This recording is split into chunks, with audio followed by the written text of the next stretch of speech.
السلام علیکم۔ آج میں جو آپ کو کہانی سنانے جا رہی ہوں وہ ایک بہت ہی غریب گھر کی سچی کہانی ہے کہ کس طرح یہ گھرانہ پھلتے پھولتے ہوئے بستی کی طرف آ گیا۔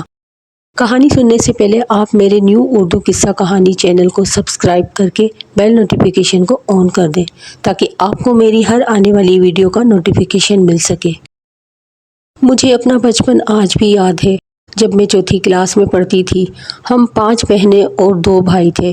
ہمارا تعلق ایک غریب گھرانے سے تھا۔ میرے ابو جینٹس ٹیلر ماسٹر تھے۔ گھر سے ذرا دور ابو کی کرائے کی دکان تھی۔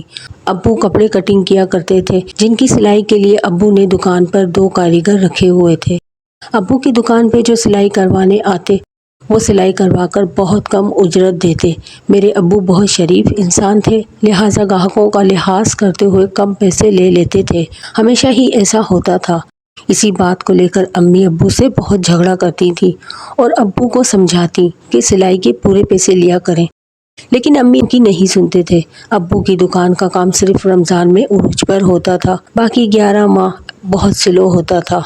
اسی لیے غریبی نے ہمارے گھر پر ڈیرا جمائے رکھا تھا۔ ہم سب بہن بھائی ابھی بہت چھوٹے تھے۔ بڑے بھائی کی عمر 12 سال تھی۔ اس کے باوجود وہ ابو کے کام میں ہاتھ بٹاتے تھے۔ سلائی کے کپڑوں پر بٹن ٹانکنا اور کپڑوں کو کاج کے لیے سائیکل پر مارکیٹ لے جانا بھائی نے اپنے ذمے لیا ہوا تھا۔ ہم سب بہن بھائی محلے کے گورنمنٹ اسکول میں پڑھتے تھے جس کی سالانہ فیس 12 روپے تھی۔ فیس تو ابو دے دیتے تھے، لہٰذا ہر سال نیا کورس لینے کی ہماری طاقت نہ تھی۔ اسی لیے امی نے اپنے دور کے امیر رشتہ داروں کی منت سماجت کر کر ہر سال نئے کورس کا بندوبست کروا لیا تھا۔ امی ہمارے مستقبل کے لیے بہت فکر مند رہتی تھی۔ وقت گزرتا گیا لیکن غریبی پھر بھی ہمارے ساتھ تھی۔ ابو کے تھوڑے سے پیسوں میں ہمارا گزارا بہت مشکل سے ہوتا تھا۔ ہمارے گھر کا چولہا ایک وقت جلتا تھا۔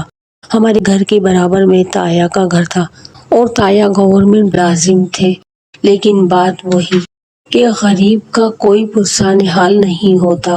قریب کا رشتہ ہوتے ہوئے بھی تایا کو ہماری کوئی فکر نہ تھی۔ جس دن ہمارے گھر میں کھانے کو کچھ نہ ہوتا تو ہم بہن بھائی تایا کے دروازے پر پلیٹ لے کر کھڑے ہو جاتے۔ تائی کبھی تو ہمیں کھانا دے دیتی تھی اور کبھی برا بھلا کہہ کر بھگا دیتی تھی۔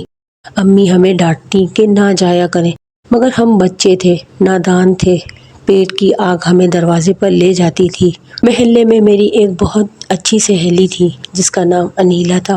انیلا کے ابو کلیجی کا ٹھیا لگاتے تھے۔ کھانے کو اس دن ہمارے گھر میں کچھ نہ ہوتا اور مجھے بھوک لگتی تو میں انیلا کے گھر جاتی اور کہتی، چل انیلا ہم کلیجی والا کھیلتے ہیں۔ وہ مان جاتی تھی اور فوراً ایک روٹی لے آتی تھی۔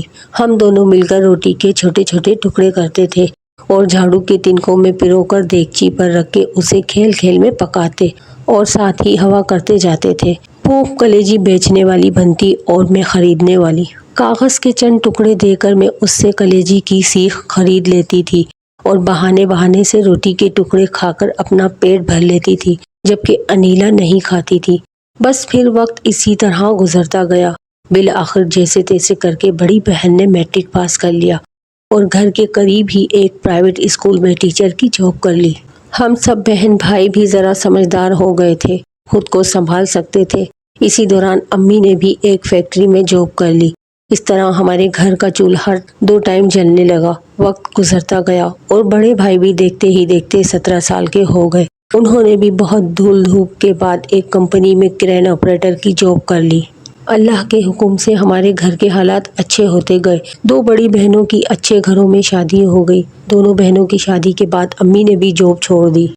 چند ماہ بعد میری بھی 17 سال کی عمر میں خالہ کے گھر ان کے بڑے بیٹے سے شادی ہو گئی۔ خالہ مجھ سے بہت خوش تھی۔ میری شادی کے 6 ماہ بعد ہی ابو کی ڈیتھ ہو گئی۔ پھر وہ دن بھی گزر گئے۔ کچھ عرصے بعد بھائی کے کام کی طرف سے بھائی کو کامیابی ہوتی گئی۔